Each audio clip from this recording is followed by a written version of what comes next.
Bonjour Benoît Pellistrandi. Bonjour. Pour la cinquième fois, l'Espagne assure la présidence semestrielle tournante du Conseil de l'Union européenne. De nombreux défis seront à traiter, un moment crucial pour l'avenir de l'Europe des 27, qui se retrouve au milieu de la guerre en Ukraine, mais aussi de l'Espagne, qui se trouve en pleine campagne électorale pour le scrutin du 23 juillet. Alors comment s'annonce cette présidence européenne de l'Espagne selon vous?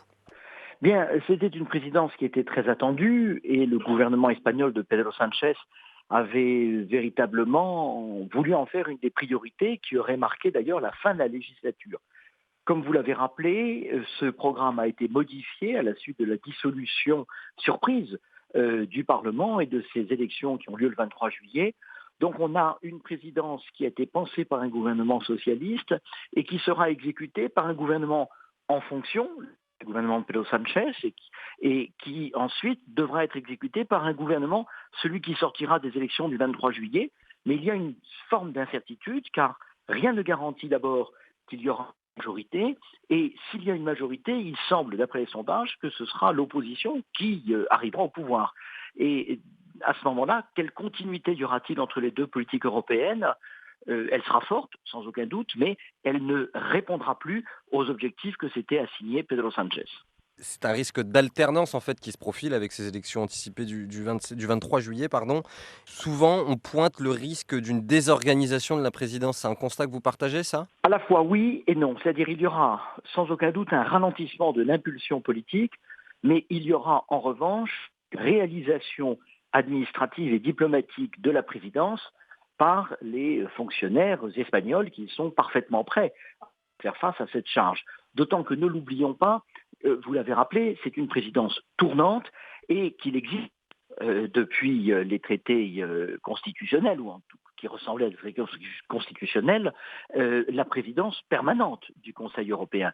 Donc il y a une continuité assumée à la fois par les institutions européennes, et il y a des dossiers qui se passent d'État à État. Alors ce que l'on sait, c'est que l'Espagne avait l'intention d'insister surtout sur le dialogue entre l'Union européenne et l'Amérique latine, que l'un des temps forts de la présidence espagnole, ce sera un sommet entre les dirigeants européens et les dirigeants de l'Amérique latine. Ce sommet aura lieu, mais quelle sera la figure du chef du gouvernement espagnol? Est-ce que ce sera Pedro Sánchez renouvelé, auquel cas il aurait beaucoup d'autorité? Est-ce que ça sera Alberto Núñez Feijóo, le chef de l'opposition, qui serait un président entrant en fonction, et donc là il aurait à marquer son territoire?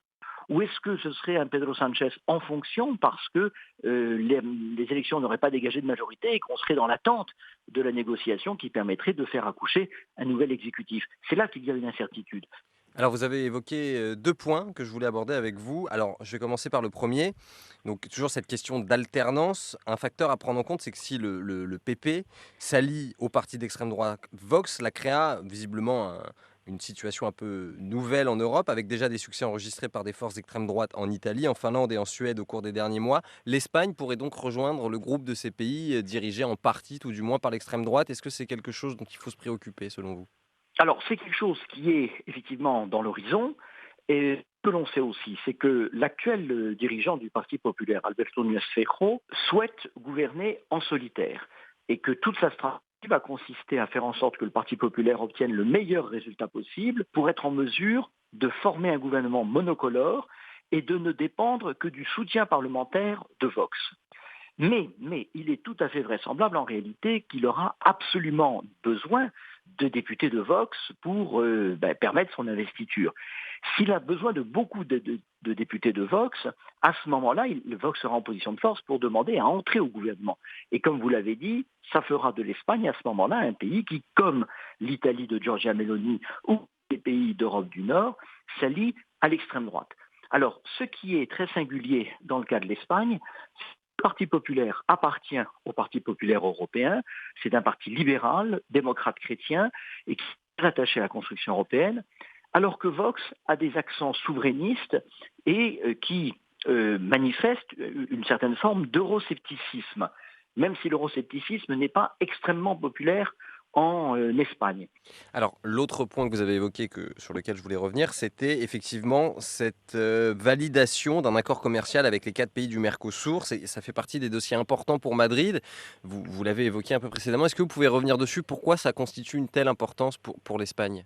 L'Espagne a toujours eu l'ambition d'être la tête de pont entre l'Amérique latine et l'Europe. D'abord parce que ça permet à l'Espagne d'avoir plus de poids au sein de l'Union européenne, parce que l'Espagne peut se présenter justement comme, je dirais, adossée à toute une communauté d'États qui parlent espagnol et qui représentent plusieurs centaines de millions de consommateurs.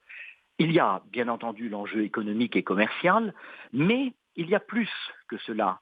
Il y a l'idée que si on arrive à mieux intégrer le commerce extérieur latino-américain et le commerce extérieur européen, on sera aussi dans un processus d'intégration autour des grands principes qui font l'Union européenne. Et il y a du côté espagnol la volonté véritablement d'arrimer l'Amérique latine au modèle européen de développement économique et social.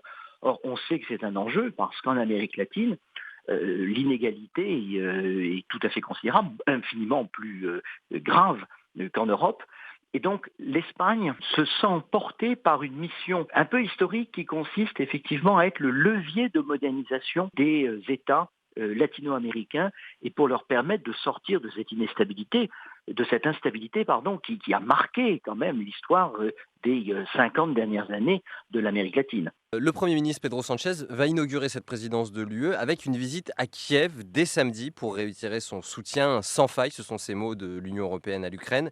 L'annonce de ce déplacement a été faite jeudi par le président ukrainien Volodymyr Zelensky lors d'un échange en visioconférence avec les 27 dirigeants de l'Union européenne. Le soutien à l'Ukraine, c'est donc une composante presque basique de cette présidence tournante que va diriger l'Espagne.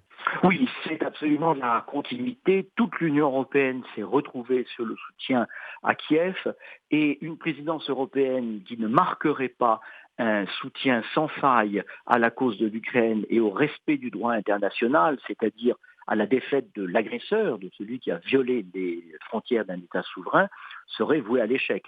On le sait, des États comme la Pologne ne pourraient jamais accepter qu'un président tournant de l'Union européenne considère la question ukrainienne comme marginale.